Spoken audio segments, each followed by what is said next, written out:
FKA Twigs Eusexua album review. Let's chat about it. Hey friends, what's going on? John here from What's Spinning here tonight to chat about this latest album from Miss FKA Twigs, singer, songwriter, and experimental pop songstress out of the UK. Miss FKA Twigs, everyone, she's been at it for quite some time now, and she's been turning heads, especially mine, since her early days, the days of her EP1 and EP2. By the time that these EPs rolled around and were being put out, the experimental and artsy sort of R&B and pop movement had already been well underway. But with the arrival of these two EPs from a young FKA Twigs, she already seemed so far ahead of the curve. And that goes double for her debut album, LP1. At the time, I was already very excited to hear everything about this thing. But much like her early EPs, everything about this record just seemed so ahead of the curve at the time. The production, the steamy vocals, everything about this record seemed like an arrival. She also followed that up with the Melissa EP, which ended up being one of my favorite EPs of the year. Really great stuff on that thing. Oh yeah, and 2019's Magdalene was my favorite album of the year,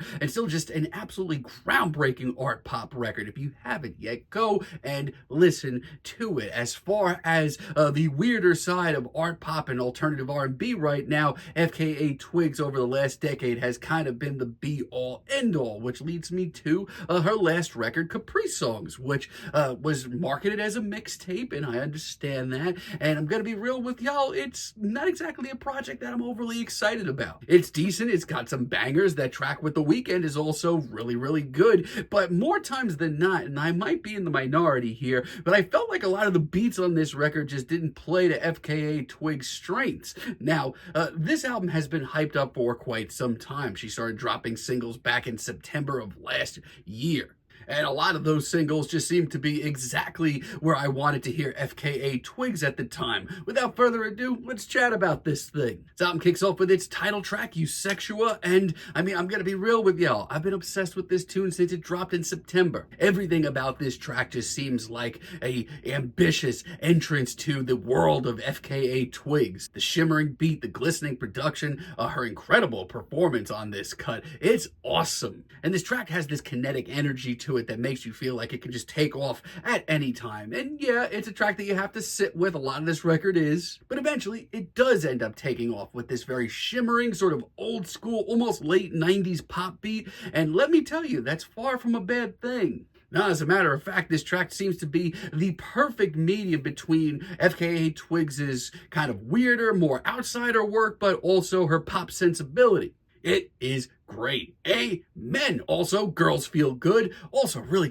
great track. This one is a lot more different for FKA Twigs. It's very forward-facing. This beat has got a little funk to it. And I honestly love the vocal effects on FKA Twigs' performance across this cut. It's alien yet kind of familiar. This just sounds like some weird interstellar over-sexualized dance party. And yeah, it's cool. It's real cool. It's sleek, it's sexy, and Twigs' performance takes it to the next level. Her performances on this entire record are some of her more commanding, if I may. Not only that, but as a performer, I'd argue that her performances across this entire record show her being more comfortable than ever, honestly. I really do love Perfect Stranger as well. I've enjoyed it since it dropped as a single. It's got a really glitchy, bubbly beat and just some really infectious vocal work too. Like, this track is so catchy. The vocal lines on this hook, oh, not only that, but like, take the beats that we get here compared to what she was working with on Capri Songs a few years ago.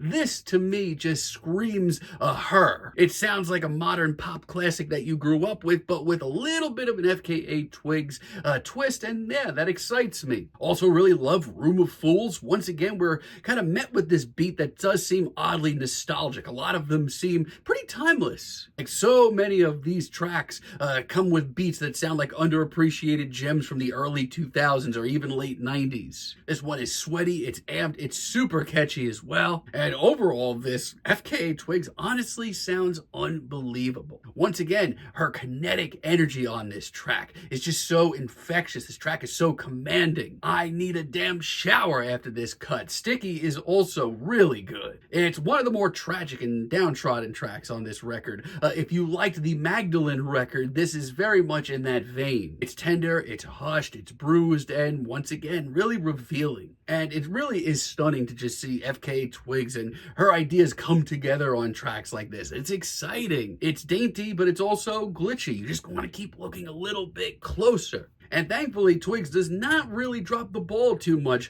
throughout this record. Like Drums of Death featuring Corliss, I mean, I'm sorry, I know this was a single, but ever since it dropped, it's kind of rubbed me the wrong way, and it's only lessened on me. Compared to a lot of the other cuts on this record, this one doesn't seem to have that sleekness to it. It's almost got like a deconstructed club vibe, and it's easily the noisiest cut here. And on paper, all that sounds really exciting. And don't get me wrong, the production on this cut's actually pretty eye-opening, but outside of that, I feel like there are a lot of other tracks on this record that are a whole lot more exciting than this. And I think Childlike Things is probably my least favorite track on the record, and it did have potential.